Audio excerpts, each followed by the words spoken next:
Hello students, welcome to our YouTube channel Histone Institute. तो इस video के अंदर हम देखने जा रहे हैं यूकैरियोटिक सेल के बारे में। तो चलिए शुरू करते हैं आज की हमारी ये वीडियो। देखिए यूकैरियोटिक सेल। देखिए यूकैरियोटिक सेल जो होते हैं वो यूकैरियोटिक सेल आपको कहाँ कहाँ देखने को मिलते हैं? प्रोटिस्टा किंगडम के अंदर, फंजाई के अंदर, प्लांट्स के अंदर और एनिमलिया किंगडम के अंदर आपको जो देखने को मिलते हैं वो कौन से सेल होते हैं? यूकैरियोटिक सेल होते हैं। अब देखिए यूकैरियोटिक सेल की सबसे बड़ी पहचान क्या है? सबसे बड़ी पहचान होती है वेल डिफाइंड न्यूक्लियस का प्रेजेंट होना। वेल डिफाइंड न्यूक्लियस का प्रेजेंट होना। जो यूकैरियोटिक सेल होते हैं उनके अंदर मेम्ब्रेन बाउंड, कौन सी membrane? Double membrane bound nucleus present होता है। ये पहचान होती है यूकैरियोटिक सेल की। लेकिन प्रोकैरियोटिक सेल के अंदर ये नहीं होता। अब जो न्यूक्लियस होता है, न्यूक्लियस के अंदर क्या प्रेजेंट होता है? Genetic material. और जेनेटिक मटेरियल होता क्या है? डीएनए।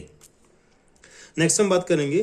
देखिए जो यूकैरियोटिक सेल होते हैं उसके अंदर बहुत सारी कंपार्टमेंटलाइजेशन होती है। कंपार्टमेंटलाइजेशन का मतलब क्या है? जैसे सपोज करो ये हमारा यूकैरियोटिक सेल है। अब यूकैरियोटिक सेल के अंदर ये पूरा का पूरा सेल जो होता है ये साइटोप्लाज्म से भरा होता है। इसके अंदर बहुत सारा साइटोप्लाज्म होता है। लेकिन साइटोप्लाज्म के साथ साथ यहाँ पे बहुत सारे मेम्ब्रेन बाउंड ऑर्गेनेलीज होते हैं। क्या होते हैं? मेम्ब्रेन बाउंड ऑर्गेनेलीज होते हैं, जैसे माइटोकॉन्ड्रिया, क्लोरोप्लास्ट, गोल्जी बॉडी। ठीक है। तो अब देखो, एक तो स्पेस यहाँ है जहाँ साइटोप्लाज्म प्रेजेंट है, एक स्पेस इस ऑर्गेनेली के अंदर प्रेजेंट है।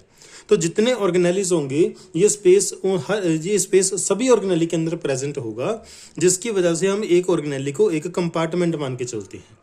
तो इसी वजह से यूकैरियोटिक सेल के अंदर क्योंकि बहुत सारे मेम्ब्रेन बाउंड ऑर्गेनेलीज होते हैं, इसीलिए उनके अंदर क्या होता है? बहुत ज्यादा कंपार्टमेंटलाइजेशन होती है। ओके, तो इस पॉइंट को आप याद रखिएगा, क्या होती है? बहुत सारी कंपार्टमेंटलाइजेशन होती है। नेक्स्ट हम बात करते हैं, not all the eukaryotic cells are same. देखिए जितने भी यूकैरियोटिक सेल होते हैं वो सारे के सारे सेम नहीं होते। जैसे कि हम बात करें प्लांट सेल की। देखिए प्लांट सेल जो होते हैं उनके अंदर सेल वॉल प्रेजेंट होती है, क्लोरोप्लास्ट प्रेजेंट होते हैं। लेकिन एनिमल सेल के अंदर ये प्रेजेंट नहीं होते। एनिमल सेल के अंदर ना तो सेल वॉल प्रेजेंट होती, ना ही क्लोरोप्लास्ट प्रेजेंट होता। ठीक है। तो हम बोल सकते हैं कि प्लांट सेल और एनिमल सेल ये दोनों ही क्या होते हैं? Eukaryotic cell. ये दोनों यूकैरियोटिक सेल हैं, फिर भी दोनों सिमिलर नहीं है।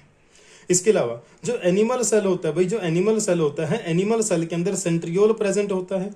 लेकिन ऑलमोस्ट सभी प्लांट सेल के अंदर ये सेंट्रियोल एब्सेंट होता है। तो इसलिए हम बोल सकते हैं कि जितने भी यूकैरियोटिक सेल होते हैं वो सारे के सारे एक जैसे नहीं होते। नेक्स्ट हम डिफरेंस करेंगे, difference between the prokaryotic cell and eukaryotic cell.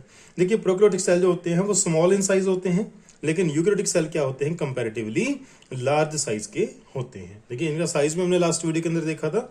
Prokaryotic cell का जो साइज होता है भाई, जैसे बैक्टीरिया का साइज हमने देखा था कि वो 3 to 5 माइक्रोमीटर के आसपास होता है।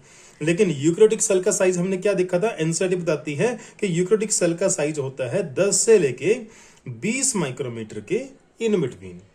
नेक्स्ट, प्रोकैरियोटिक सेल के अंदर न्यूक्लियस एब्सेंट होता है, लेकिन न्यूक्लियोइड प्रेजेंट होता है। क्या प्रेजेंट होता है? न्यूक्लियोइड प्रेजेंट होता है। लेकिन यूकैरियोटिक सेल के अंदर वेल डिफाइंड न्यूक्लियस प्रेजेंट होता है। अब देखिए जो न्यूक्लियोइड होता है प्रोकैरियोटिक सेल के अंदर वो हमारे एक सिंगल क्रोमोसोम के इक्वल होता है।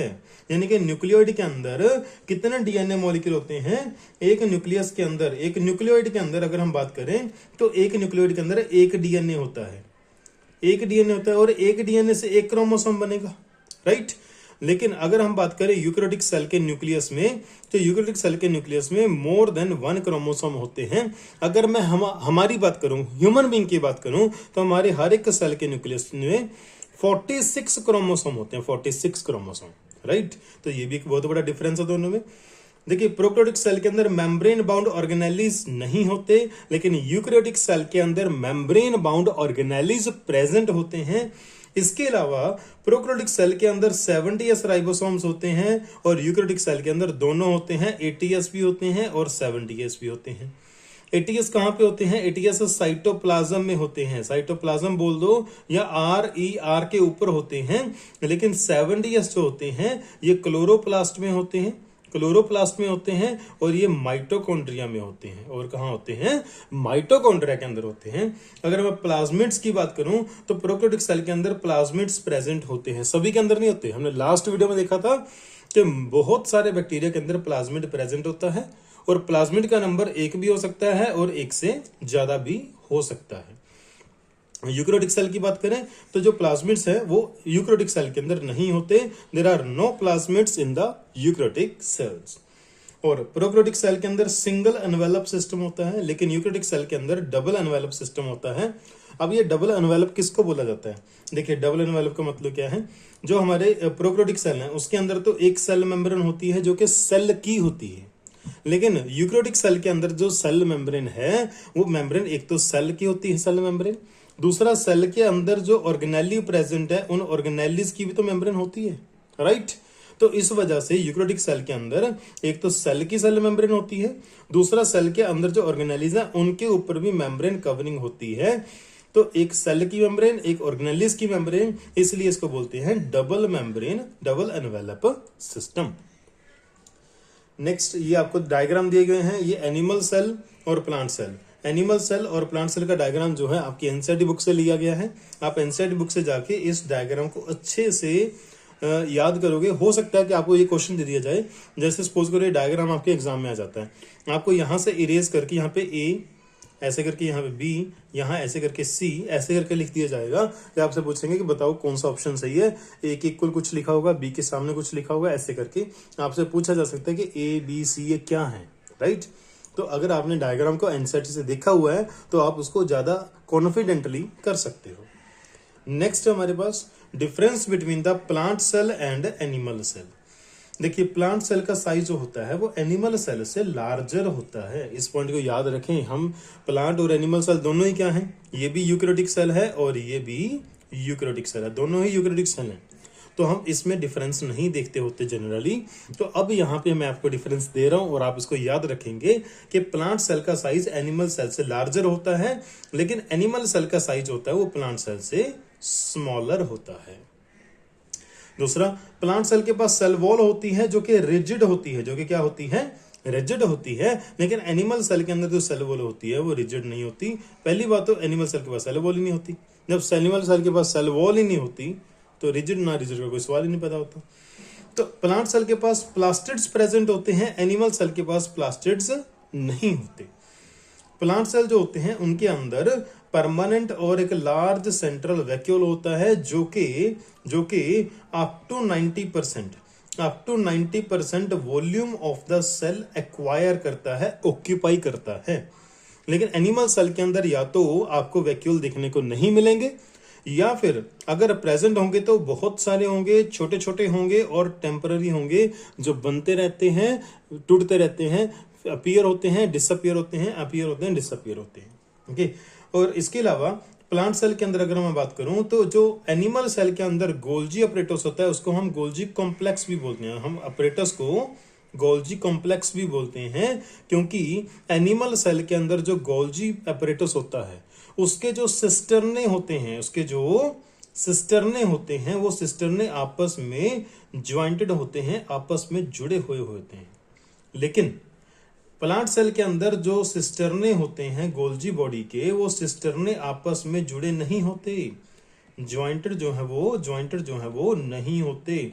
जब वो ज्वाइंटेड नहीं होते तो हम उसको गोल्जी कॉम्प्लेक्स नहीं बोलते, हम उसको क्या बोलते हैं? डिक्टायोसोम्स। क्या बोलते हैं उनको हम डिक्टायोसोम्स बोलते हैं, राइट। देखिए, जो भी चीजें हम यहाँ पे डिस्कस कर रहे हैं ना वो सब कुछ अभी नेक्स्ट वीडियो से आने वाला है। अब तक ये सेल का जो है मोटा मोटा चल रहा है कि ओवरव्यू चल रहा है कि प्रोकैरियोटिक सेल क्या है, यूकैरियोटिक सेल क्या है, सभी ऑर्गेनेलिज कैसे हैं। तो ये सब आगे अभी और डिटेल में आने वाला है। Almost all the plant cells lack centriole. अब जितने भी प्लांट सेल हैं ऑलमोस्ट सभी के अंदर सेंट्रियोल जो है वो नहीं होता, लेकिन एनिमल सेल के अंदर सेंट्रियोल होता है जो कि क्या करता है? जो कि सेल डिवीजन करवाता है, यानी कि माइटोसिस एंड मियोसिस करवाता है। नेक्स्ट कुछ क्वेश्चंस हैं, क्वेश्चन देख लेते हैं। The plant cell is different from animal cell due to the presence of. ऐसा प्लांट सेल के अंदर क्या होता है जिसकी वजह से वो एनिमल सेल से डिफर करता है? सेल वॉल, यस बिल्कुल, प्लांट सेल के अंदर सेल वॉल होती है, एनिमल सेल के पास नहीं होती। ये हमारा आंसर आ सकता है। न्यूक्लियस नहीं भी, न्यूक्लियस दोनों सेल के अंदर प्रेजेंट है, ये हमारा आंसर नहीं आएगा। राइबोसोम दोनों के अंदर प्रेजेंट है, ये भी आंसर नहीं आएगा। सेल मेम्ब्रेन भी दोनों के अंदर प्रेजेंट है, ये भी आंसर नहीं आएगा। तो हमारा आंसर क्या आएगा? Cell wall. तो नेक्स्ट क्वेश्चन है हमारा, the animal cell is different from a plant cell. अब एनिमल सेल प्लांट सेल से कैसे डिफर करता है? वही एनिमल सेल के अंदर न्यूक्लियस है, यस, प्लांट सेल के अंदर भी न्यूक्लियस है, तो ये तो आंसर नहीं बनेगा। राइबोसोम दोनों के अंदर प्रेजेंट है। सेंट्रोसोम, ये सेंट्रोसोम जो होता है वो मोस्टली एनिमल सेल में होता है, बहुत कम प्लांट सेल के अंदर सेंट्रोसोम प्रेजेंट होता है, तो ये हमारा आंसर बन सकता है। गोल्जी ऑपरेटस, देखिए गोल्जी ऑपरेटस दोनों के अंदर प्रेजेंट होता है, तो ये भी हमारा आंसर नहीं आएगा। हमारा आंसर क्या आएगा यहाँ पे? C option, centrosome. नेक्स्ट देखिए, नेक्स्ट आप आज की इस वीडियो के अंदर हम बस इतना ही पढ़ेंगे, ठीक है। आई होप कि आपको ये इंटरेस्टिंग लग रहा होगा। नीट के बच्चे इन वीडियो को एक वरदान की तरह देख सकते हैं, इसके अंदर हम बढ़िया कंटेंट देने की कोशिश कर रहे हैं, ठीक है। तो आप इस वीडियो को जितना रिवाइज करें, एनसीईआरटी बुक को जितना पढ़ा जा सके और जितने क्वेश्चंस आप ट्राई करेंगे उतना ही बेटर, उतना ही आप सिलेक्शन के पास चलते जाओगे, ठीक है। तो नेक्स्ट वीडियो के हम देखने वाले हैं सेल मेम्ब्रेन के बारे में। इस वीडियो के अंदर इतना ही। Thank you, have a nice day. अपने दोस्तों के साथ शेयर करना मत भूलिएगा।